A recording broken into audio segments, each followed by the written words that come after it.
Buenas noches y comenzamos con el segmento de salud y es que los niños son como esponja. Creo que esta frase se ha escuchado en repetidas ocasiones y a la hora de hablar sobre el proceso de aprendizaje de los niños más pequeños y la facilidad que tienen ellos de memorizar y asumir en esos primeros años de su vida cierto comportamiento que han visto en su entorno, pues los estudios muestran que muchos riesgos del comportamiento de un adulto puede estar influenciado precisamente en las situaciones vividas y el clima respirado durante su infancia. Para conocer cómo es el tipo de infancia o cómo el tipo de infancia influye en la vida adulta, presento a la psicóloga infantil Juliet Arosemena. Vamos a hablar con ella a continuación. ¿Cómo está?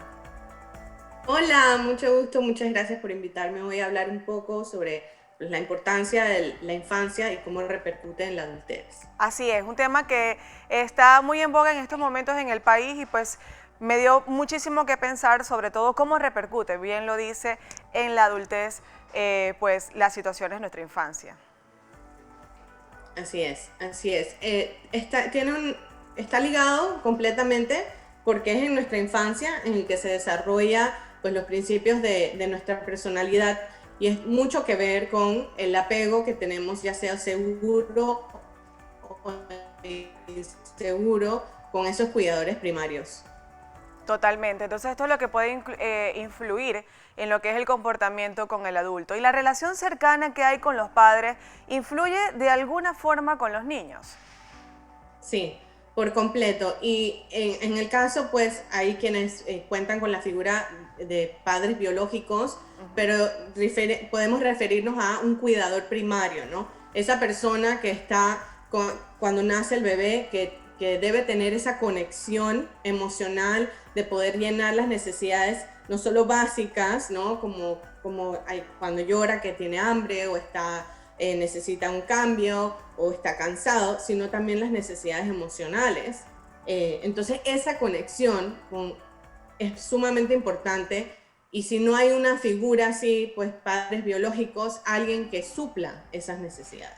Y me gusta lo que dice, doctora, porque es tan importante lo que juega el papel del niño con el entorno en los primeros años de su vida. Específicamente en los primeros 6 años de su vida es muy importante lo que juega el papel del entorno de los niños, bien sea quién los cuida, sus padres, sus representantes, su colegio, en dónde se encuentren ellos también.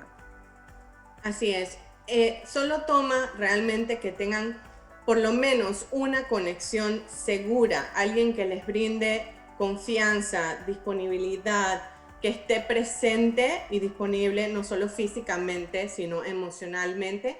Esa conexión pues puede hacer maravillas para ya el futuro, ¿no? El momento de adultez. O sea, no tiene que ser porque me falta, entonces nunca lo tuve, sino que logramos tener una conexión emocional con alguien a lo largo, puede ser un hermano, puede ser un amigo, puede ser, como bien lo has dicho, un maestro, un terapeuta, alguien que haga ese rol marca una diferencia y hay estudios que incluso indican que puede aliviar o moderar el impacto negativo que puede tener quizás haber crecido en un entorno con maltrato o algo similar. Y precisamente eso quería preguntarle, ¿cuál es el vínculo de apego en esos años cruciales en su vida para el desarrollo? Ya como adulto, ¿cuál sería su comportamiento?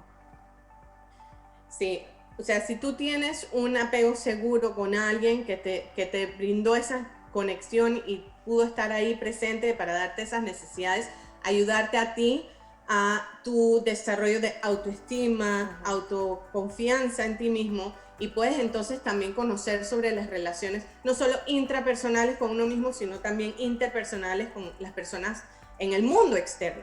Entonces, si yo tengo un apego seguro, yo puedo sentirme con la confianza de ir a conocer, a explorar y poder crear relaciones saludables en mi entorno. Y así es, mucha gente dice como que si un niño abandonado puede también ser un adulto quizás con mucha depresión, que sufra de depresión o que no valore lo que tiene en su entorno, que tenga problemas psicológicos, que tenga problemas alimenticios, que tenga algún vicio en específico. Esto puede suceder también a raíz de la infancia. Sí. No solo, como has dicho, depresión, sino un sinnúmero de otros pues, trastornos o dificultades en las relaciones interpersonales también.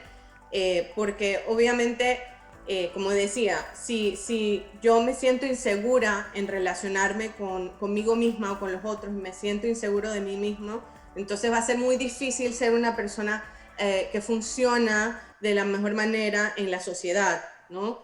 Entonces surgen depresión y pues ansiedad, mucha ansiedad, cosas así, trastornos así, que afectan entonces obviamente la adultez. No es que estás marcado de por vida, como digo, yo creo mucho que si tienes una relación significativa de apego seguro, que puede ser bien en la adultez, incluso una relación de pareja, que te brinda esa conexión segura, eso pues te ayuda emocionalmente a estar más estable.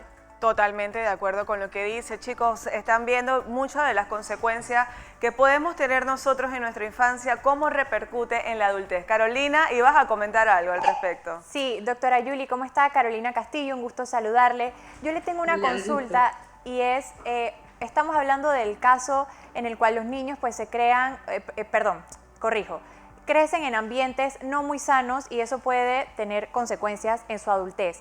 Pero ¿qué pasa con los niños que crecen en un buen ámbito familiar, donde los padres son responsables, son educados, y el niño, por el contrario, tiene un mal comportamiento, le gusta robar, tiene malos hábitos? Sin embargo, los padres, el núcleo familiar, es muy centrado. ¿Qué pasa en esos casos? Bueno, yo en lo personal creo que hay diferentes factores por los cuales pueden tener este tipo de intervención en la crianza de un niño y luego un adulto, factores biológicos como también factores ambientales. Entonces, caso por caso se tiene que ver y determinar qué pasó en la historia del individuo que lo llevó a esto, ¿no? Porque a veces hay casos que, como hemos dicho, el entorno quizás no es la familia, pero son las amistades, tú sabes, el nivel, a nivel social, qué está pasando, que está expuesto a situaciones que lo hacen recurrir a este tipo de comportamientos negativos. Okay. ¿Cómo podemos, digamos, atacar, quizás si se puede, dentro de lo posible, desde la infancia para que no crezcan con ese tipo de problemas en la adultez, o lo contrario? Si viviste una infancia, quizás como dice Carolina, muy buena, pero tienes conductas no adecuadas, o al contrario, fuiste maltratado en tu infancia, ¿cómo pueden ayudar a la persona adulta psicológicamente? Sí, bueno, yo como soy psicóloga, obviamente siempre voy a ser partidaria de la terapia, reuniones incluso de equipos, de grupos, que si no quieres recurrir a terapia individual, pero realmente la terapia individual te da muchísimos beneficios. Si tú logras comunicar tu historia, comunicar qué fue lo que pasó en tu vida, porque a veces, como has dicho, no es la familia, quizás en familias que son más sanas, no necesariamente todos los miembros de esa familia están bien, están saludables. Algo pasó en la historia de ese individuo y es importante que lo pueda comunicar, que pueda desmenuzar qué fue lo que pasó en su historia, que lo hizo sentirse mal, y yo creo que la terapia del habla es magnífica. Es maravillosa para eso y para superar muchas cosas. Madeleine también tendría alguna pregunta para ustedes. Sí, yo creo que ha mencionado, bueno, todos estamos en este momento impactados por lo que está ocurriendo en los albergues, el tema de los maltratos, y usted ha mencionado cómo puede tener repercusiones en el adulto si vive una infancia dura, difícil, con maltratos. Pero también me gustaría que hablemos entonces de qué acciones específicas puede hacer un padre, una madre, un cuidador primario, como usted le llama, para poder crear inseguridades en un hijo. Hay de repente acciones que los padres pueden hacer no con malas intenciones, exacto, sin un interés de hacerle daño. De repente es muy complaciente, hacen cosas que tal vez para ellos consideran que son buenas para sus hijos, pero ¿cuáles acciones específicas usted considera pueden hacer lo contrario en los niños? Bueno, ahí sí tenemos gabela para hablar, pero como tengo que dar respuestas bastante puntuales, lo resumo en las primeras cosas que me saltan a la mente, ¿no? Uno es no validar emociones, ¿no? A veces los padres piensan, ¿no?, de que ay, no pasa nada, o no es importante, o ese sentimiento de ese niño incluso, o ese adolescente no es importante, pero sí lo es. Entonces, quedarte con la emoción, que a veces es difícil porque estamos en un ajetreo diario muy rápido.